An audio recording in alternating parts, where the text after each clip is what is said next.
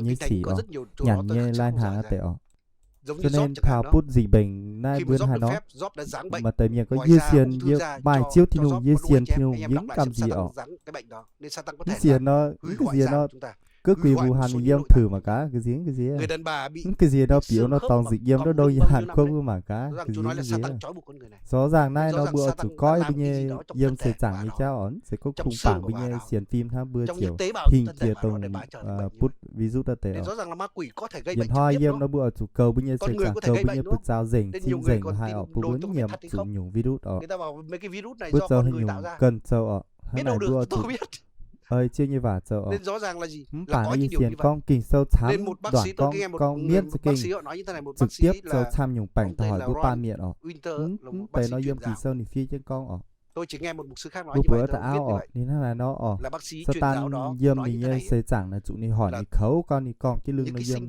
tú chế hàng con là ở quý tiền có sơ tàn là nên chỉ kinh tội ở thì hỏi bữa ba miệng ở chiếu nó nín cái kinh vẫn bao giờ hỏi với tình con chiêu này kênh trực tiếp giờ bữa ba miền bữa bảnh bữa ba miền như can giờ bữa can bữa bảnh mà chiêu nó rất thông minh bữa để nó có thể điều hành những cái điều đó để phá hoại con nhiều bảnh nó xây bữa ba miền giờ xuất tại vì vậy ngay cả ông bác sĩ như bữa hiểu Randy Turner ngay cả virus bây giờ chẳng hạn nhá tôi nghe một nhà khoa học Việt Nam nói là virus nó còn thông minh hơn con người. Tôi hai tàu một sư con hôm nay rồi, tàu phi hôm nay. Chính virus nó thực ra nó là tàu cái truyền giao là không được con gọi là đơn bào, nó rất là đơn giản, đơn giản như vậy không thể mà lại tiến hóa mà lại trở nên còn thông minh hơn cả con người để có thể thích ứng với môi trường để mà tránh được những quái nhỏ đi điều khiển tông nhưng mà lồng như cháu này tôi tin là có cái quyền lực vi khuẩn này sâu vải như cháu cho nên nó mà nhung mà nó điều chỉnh cái này là nó rất là quái như điều hay tôi nhung tông sâu lông như xỉ biến thành sâu vải như cháu tháng nó virus này nên chính vì vậy nhà khoa học của con hái thì virus là cao quai bưa miền ở chúng ta cần phải trói buộc diễn con virus là cao quai bưa miền đó amen anh chị em. Nên vì vậy ngay cả bệnh tật chúng ta có đủ nó virus là pha như cùng viêm tế bào như tó nhẹ tiền hóa tất cao quai bưa ba miền ở những diễn là thì trao sơ tài hay là nó bưa hít tỉnh con rồi mà khi mà con người tu kiểm trường con bị thoái hóa thiên nhiên bị thoái hóa như vậy virus là đi cao quai bưa miền ở có thể mà dùng virus đó đôi khi Chúa có thể môi sử trường bút kháng thể hoặc là Chúa cho phép có một tàu rất quay điều khiển tu nhung tổng lồng nhân thì biến thành vải xỉ giờ cũng đưa hỏi bút ban miền ở thì có một tàu miền giờ này cho nên hai nó thì nung chơi như nhung chúa tài xây nhung lống bả sa tàn nó đi khung ham lái chưa thì nhung như chơi màn muộn như tài chúa tập bên giờ vải ha cho nên ở bữa ở chủ lồng khá bảng chiêu thì nhung như ở bị hư tình có miên giờ như xỉ bên ở mà nỉ nhung bảnh là xây miên tài bữa ở chủ lò tên chơi su như bữa chuẩn xuất ở bữa như khá nóng tu ở bữa chủ lồng chiêu như khá bảng chiêu như khá thành ở sẽ có bữa ba miền bảng chiêu như khá nó bữa kiểu hình tu sa tàn nhung nó lại bữa ba miền can bám như chuối xuất bút xuất tài ha đôi khi chiêu thì nhung hoặc là chiêu thì nhung pun phép nhung xuất tài vậy pun bữa ba miền hiếu tụ thảo chiêu thì nhung Chúa là đức quyền năng vô cùng ở giao thảo bữa ba miền pun bữa hiếu thảo chiêu thì nhung diễn xiên con thì nhung giờ put nhung gì bệnh ta hỏi bữa miền phải hiếu tình con chiêu thì nhung pun nhung xuất tài ơi chiêu thì nhung ơi pun bữa ba miền hiếu thảo chiêu pun bữa ba miền hiếu tụ tạo dồn ta can lồng chiêu thì nhung chiêu thì nung nó đi mày quyền tình nhung nếu bữa ba miền coi như quảng chuối ở nên ham như miền mùa coi nhiều miền mùa tỏi nòm chè hồ nó bữa anh chiêu thì nung ở bữa hiếu tụ thảo chiêu thì nung sẽ kênh lôi chỉ như chiêu thì nung mùa tỏi bướn tùng ham có chiêu phải ở đôi khi bữa bữa chiêu con ô chiêu su gì ta bên ba miền nó đi phải như ham bữa miền sẽ hại ở bữa mảng pha lung cá tưởng tu có chiêu thì nung thì sẽ kênh hay này nó hồ nhung màn muộn giờ này lùng đao hô đùng này chiêu trò trời tu cho tài nó bướn tùng con chiêu phải ở mà dù như con hôm nay gì giờ con thực kỳ sâu hôm nay nó con kỳ sâu con giờ ê sai với nì con hôm nay nòm đao nên thì tỏi vừa đủ nó là pháp ha vì xiên con thì kênh cao phải đủ nó 400 tỷ tôi không hiểu tưởng tượng con số đó như thế nào vì xiên con kênh nó trả đơn kênh phải rồi giải thiên hà chúng ta là một trong khoảng 400 tỷ giải thiên hà đủ áp bụi hay trong cái vũ trụ biết được nhá Thì cái giải thiên hà chúng ta người ta nói là hàng trăm tỷ những ngôi sao những hành tinh, hàng trăm tỷ nha, tôi không biết bao nhiêu, hàng trăm tỷ. Và mặt trời cũng chỉ là một cái hành tinh bình thường trong đó thôi. Thậm chí mặt trời thì trong thái dương hệ này nó là cái phần quá bé trong cái giải ngân hà. Virus nó. Rồi trái đất của chúng ta người ta nói là gì? Là mặt trời cả 1 triệu trái đất có thể chứa nó bự hiếu hơn mà trăm nó vũ trụ nó bứng trái đất chúng ta quá bé. Khoa học công mà 400 tỷ giải thiên hà nó dâm có những người nói như thế này là tất cả cái lượng Việt Nam nó trong thế giới này cộng lại tỷ nhà nó với có phải những bà trên như tỷ này hôi nhỏ mà trong cái vũ trụ chúng ta thấy thấy được nó tỷ những lần như các tưởng con gì chấm tôi đồng hai ở kia tỷ cái hô cóng ngày rồi bây giờ đào pời nên sẽ một thiên hà dâm tỷ với nó giải thiên hà ở dẫm nó lùng đĩa bởi hiếu tu nha ai mà vừa tính cái hiếu tu bởi mình tu như bởi vậy khi mà Chúa giáng xuống với dân giải thiên hà là bữa con hái hàng pe tỷ giải thiên hà dẫm nó hành tinh ở bữa hiếu tu đủ là nó Chúa dường như Chúa kiềm chế hết mức. Nó bởi hiếu tu pe nó hành tinh hai mai vừa tới bứng hiếu bắn hoi này như kiểu đủ nó hành tinh tỏi bữa nay nên giống như là Chúa đào pời kiềm chế hết mức. Vậy mà cái núi Sinai nó bắn hoi này như kiểu phai cơ lửa cháy bùng bùng như vậy như kiểu phai dẫm nó giải ngân hà nên nó đào là con hái là hàng chín nó đào yếm bây giờ đào nó sẽ cây phai ở thì bữa con hái nó mà tây lưu miền lúc con hôm nay mà chúng ta có thể bước vào sự tất cả lượng cát bụi hôm nay lùng đĩa nên vì vậy Chúa nói các ngươi lấy hình ảnh nào đấy mà ví bước ngải lùng bước bượt yếm tu hàng chín lần hàng này ở nếu chúng ta làm cái hình tượng đấy Đức Chúa Trời của tôi như vậy này chiêu con kiểu như gì núi ni giang cảnh gì Sinai là kia như cái đó là Chúa kiềm chế lấy liều nó chắc chắn là Chúa sẽ xử mà thậm chí Chúa phạt đến 3-4 chiêu đời con mà khi Chúa phạt thì có chạy đằng trời chiêu sự kinh hám bừa có đúng anh chị em hắn này anh trong tưởng tượng bây giờ mục sư Mừng đẹp trai như thế kia như bức bây giờ làm con dán chụp ảnh ở đây là mục sư Mừng vậy hắn này anh em ăn đòn ngay chứ đúng không? Nhưng mà so với Chúa thì kia còn khủng khiếp hơn rất nhiều lần. Bượt chiêu thiêu mà chàng tu ở. Nên vì vậy đừng có giờ thật tưởng tượng nhá.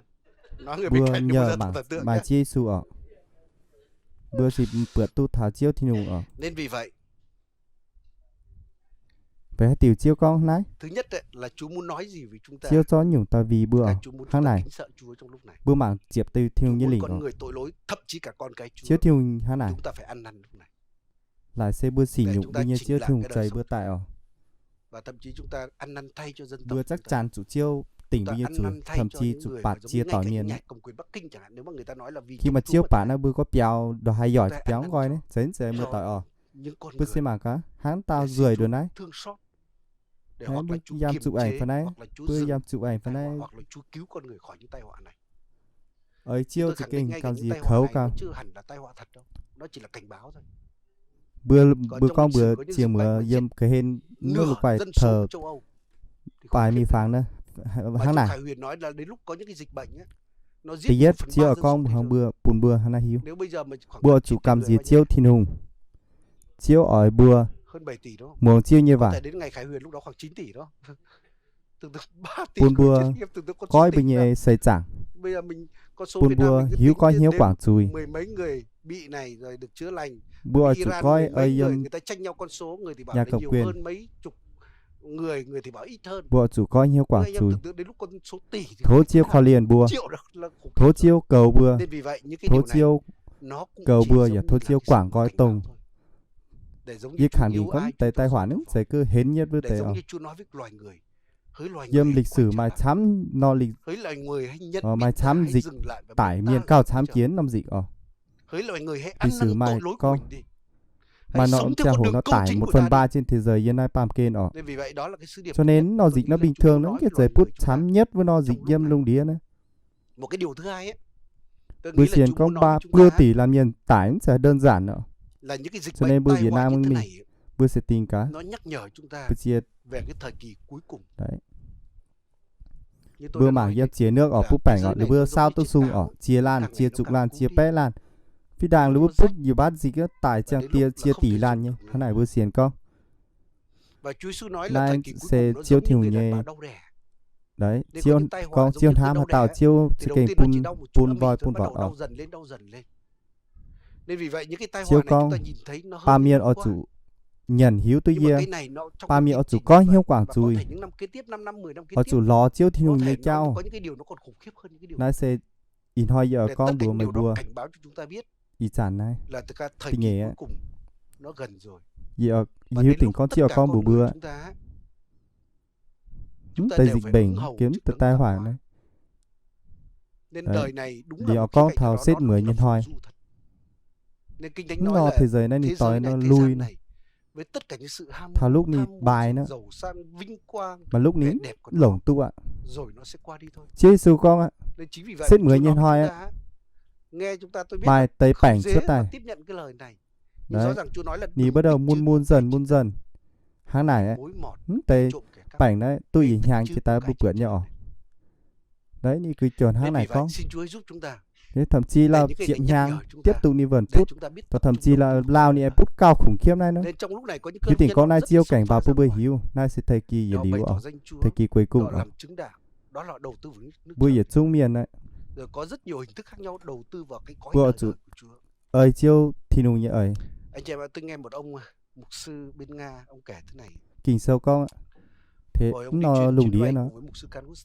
Bữa ba miền hám bút roi hám tham mi phang bài mi phang dấu nhung tỏ xỉ yếm cái mình ở hàng nay chiêu con bữa hàng nay trước đó rất nhiều doanh nhân trên đó mường bữa bướn xiên bà chiêu con bướn tùng hám khung bài như nó sẽ chẳng ha bữa chúng muồng chiêu như vậy bữa chúng muồng thi nung như vậy hàng này thố chiêu thành bùa buôn bùa buôn bùa đầu tư bịa chiêu thi nung như tàu chiếu thiên hồn hám bùa chiếu hám bùa lúc đó tự nhiên là tôi ghi ảnh là đám tang của mình chiếu hám bùa ở giờ bùa pa miền đặt câu hỏi không biết là một sự lúc đó giảng gì bùa pa miền nó khủng hám ở mình đầu tư biển ai biển vừa đó là tôi phải chiến đấu với cái tư tưởng đó như hải mà tầm ông một sư một sư nga là tôi nói với mục sư bên cạnh ấy là người Nga bởi ông không nói được ni can tao ông một sư can giúp can biển này bây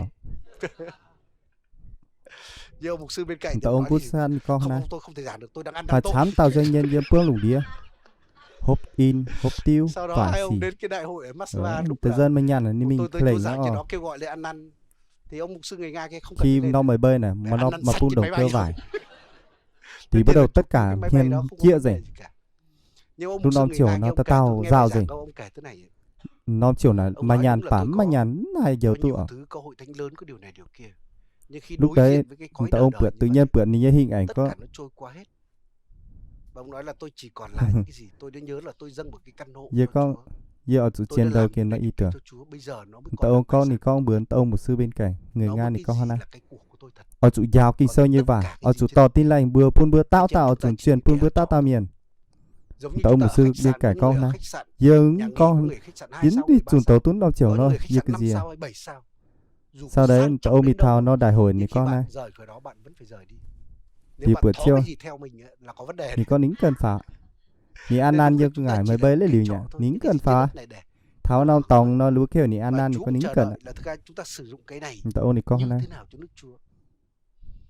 ở trong hội thánh chúng ta đây rất nhiều người giàu gì tỉnh có mà sám là hội thánh hô giàu sướng thật nhưng mà trách nhiệm nhung như kia rảnh biết tại sao không ạ bởi tất cả những gì chúng ta có gì mà gì chàng đốt đồ nhung gì dần nó pia bún chiêu thì nùng ha chúng ta là quản gia nó pia là sẽ vẫn như tài sản nên đừng nghĩ tiền của tôi thích làm gì tôi làm nhung phải đến lúc Chúa sẽ hỏi đấy tiền ta cho con làm nhung gì nhung như nó bằng kia này tao bươi dâm tao thuê pia dâm ha là trách nhiệm họ rất cao peo đồ hài hô khách sạn năm sao vậy peo đồ hài hô tất cả nhung là còn mấy ông sẽ con tùng hoa bữa mình như chàng hồ bữa tải dỉa như chàng hồ nhung bướn to tôi đi mình đi nhung cho nên là bữa giờ tháng tàu bữa mình thuê nhau đâu giờ nó bao kia chiêu chua bữa chiêu chụp con này bữa anh chị em tôi quay lại cái ý này chúng ta cầu đầu tư vào con giờ bây giờ ở thành này mà sắm tàu bút giỏi câu chuyện trong sách Đa Nhiên đó giờ con chiên ở bút giỏi chiên dâm dầu ạ ông là hoàng đế của xứ Babylon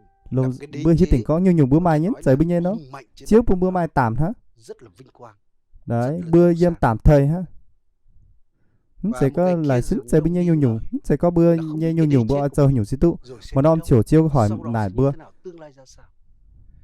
đấy cho nên và cái giấc mộng đó nó làm bữa tổng bút soi miền này bữa cầu nhàn rất lâu nữa đấy cực kỳ quan trọng, nó liên quan đến Đúng chính rất là ông, cẩn liên quan thận, đến đúng chính cái đế chế của ông và liên quan đến cả thế giới này. Sẽ đơn giản. Nhưng mà rất tiếc là ông bây giờ không nhớ giấc mộng đó là gì nữa, chỉ biết nó cực kỳ quan trọng thôi. Bữa chủ mượn miền bờ tỏi bữa chủ tao dân tài. Bữa chủ đầu tư biệt thi như tòng. Và ông hứa thưởng nhuận rất lớn nếu họ nói được cho ông cái giấc mộng. Mà tao vì vua tên là Bokaniska. Không ai làm được điều đó. Tao ông là xếp giờ hùng yếm bằng hoàng đế Babylon. Thuộc đế chế hùng mạnh yếm nó chào hồ. Bởi vì ông biết đây là điều cực kỳ quan trọng. Tao ông nên rất bút giỏi. Nhưng mà cảm ơn Chúa cuối cùng đa nhiên bởi Chúa mà nó hoi. Tao ông là nhìn con hai. Thì cảm thấy bây giờ đế chế này cái gì mà hoi. Và nôm na cái tuần hai nó tương lai nên hai nó chàng. Lòng vua kia ông nhìn cái pho tượng khi ông nghĩ về tương lai những ngày sắp nó bầy này. Ông thấy một pho tượng khổng lồ. Pun tao ông bầy rất là khấu. Vai bằng bạc, cái hông bằng đồng, chân bằng sắt, bàn chân bằng sắt. Nó bầy liu ni gì. Và trong khi ông đang nhìn như vậy, liên quan thảo nhìn trao theo rồi đi. Không phải viên đá. Tao lý tiền hoa lên ní hai cực kỳ quan trọng và tiền hoa lên lực hút dày. Đập vào cái chân pho tượng đó và phân pho tượng đó tan ra. Gió đùa đi tất cả, còn viên đá kia đầy khắp đất. Tao con ló lý lý quân vị thân tài. Dù ta con tu nhìn nó bời bựa đó. Là Babylon hay vua chính là cái đầu đó. Mặc dù nó rất con đi bữa ló con xuất. Con xuất nó đi tài dày. Thậm chí hàng chi là chiều con hôm nay. Đến lúc một đế chế khác đến. Tao ông đi kể. Kém vua một chút. Nhưng rồi nó sẽ qua đi. Đâu na nó bầy con này. Một đế chế mà một thời gian rất ngắn lan rộng khắp đất tao này. Hung này đi mảng nó pho tượng. Mà nó pho tượng. Nhưng rồi nó cũng sẽ qua đi. Rồi đế chế tiếp tục là như bằng sắt này. Đấy. Nó có sức gón mạnh bằng quân kiêm, rất lớn xin đến bằng nghiền nát đến bằng đó. nhàn. Sao rồi nó cũng sẽ qua bằng hía. Rồi đế chế là gì? Sắt trộn với đất sét, giống như một cái gì đó, một cái liên minh các dân tộc, các quốc gia như thế nào đó. Đấy. Rồi nó sẽ qua đi. Nhưng riêng có một cái dân ấy, nó đau là đại lưu dành điều. Các vua này nha. Daniel thông giải tu nó bầy. Có nghĩa là bây giờ nó có Babylon chỉ là vua. Là có một mà cái dân ấy, rất là hô ở. Chúa sẽ giấy lên một dân. Nín trường tồn tu nữa. Rồi nín sẽ quyền mình. Quyền bính của nó sẽ còn lúc đó mà nó để chế xuất tài. Tôi nghĩ đó là dân của Đức Chúa Trời. Kèm tích cả ton ha. Tôi nghĩ chúng ta rồi thuộc giải dân quyền Đức Chúa mình. Trời này đấy. Để chế tiếp ấy. Và nói thật là dưới con mắt của Đức Chúa Trời, dưới con mắt của con đúng người thời gian ha ni dâm puông lùng đi nhỉ. Rất quý, bạc rất quý. Rồi. Đồng rất quý, sắt rất quý. Quyền mình. Em mà thao nó để chế ni tỏi hía. Ni mai giỏi ni nhung mai vũ khí rồi. Rồi ni giả quyền mình. Có cái gì ngoài đường là thó hết. Em mà nó hùng xuất tài, mà tao hùng xuất tài. Mà chia tao dâm chia nó lùng đi xuất tài. Rồi nhung quyền mình. Nên dưới con mắt của con em mà nóm dân đấy. Ngay như hội thánh của Chúa là thuộc về dân của Chúa. Trong diệt loạt xây chơi kia. Mà tao hùng. Đôi khi nhiều người bảo sao cái nhóm này yếu ớt thế này. Mà tao dân đấy. Nhóm này sao toàn người bệnh, người nghèo đến đây thế? Chiếu xe Puni giỏi phao. Puni giỏi phao tồn tại với nó đời với nó lùng đi. Có tương lai đấy. Dì xiên con nai sẽ dân chiếu thì nùng như dân ở. Ai Cập á. Bù xiên con bây giờ chiếu thì nùng dân ở. Amen ở. Có một cái dân đấy. Mà cái dân họ khổ lắm. Đối với bà miền ở. Nhàn rất chiêm nhàn rất quý ở. Bà chiếu thì nùng cửa nó hái. Không có quyền lợi, không có nhân quyền gì đối với họ cả. Nhưng tại sao Môi-se là một hoàng tử Ai Cập. Bữa hiếu tưởng có cái nhỉ cháu mà chám liềm gạch. Mài đao. Mài nhung nhung. Bữa hiếu thứ bữa cần như phải. Tôi không nghĩ là Môi-se là người hâm. Đấy. Tôi không nghĩ Môi-se là người dại. Bữa nhàn xin là quan trọng. Bà đối với chiếu bữa nhé. Bởi Môi-se nhìn trong cái dân nô lệ đó. Là dân đó có giao ước với Đức Chúa Trời. Bữa hiếu tỉnh con hai nó. Nên dân đó mới có tương lai. Bút tròi trộm khấu bút tành bút tay. Sẽ đếm từng ngày sau đó thôi. 10 tai họa sau đó đã gần. Chuyện hàng bữa. Dâm với thời Ai Cập vừa. Trong đế chế hùng mạnh là mà nóm dân ấy. Nên nếu chúng ta có con mắt của Đức Chúa Trời này, tự nhiên là khấu rồi. Chúng ta biết đời này nó chủ lúc bữa hỏi, chủ lúc bữa châu xì hỏi, nhung chủ lúc bữa châu cho nô lệ là hai. Nhưng mai quyền lợi hắn mà đi ảnh hưởng nhân quyền là hai. Và nếu người nào tại sao Môi-se họ sẽ đầu tư vào nước đó. Ni châu hoàng tử yêu Ai Cập là ni nhiều quảng ni vua mình. Ni to ni con cái ý cam từ dân là giàu đủ bươn miền. Mà người giàu là dâng ra bao nhiêu tiền mới là người giàu. Môi-se mảng pượn. Nên hỡi anh chị em. Chiêu thì hùng nhé. Ấy. Nói với con người trong cái chiêu mảng pượn bướm mảng pượn. Là đây là thời kỳ cuối cùng rồi. Chiêu Môi-se mảng tốt pượn tới miền tới dân này mai giao ước kêu chiêu thì hùng.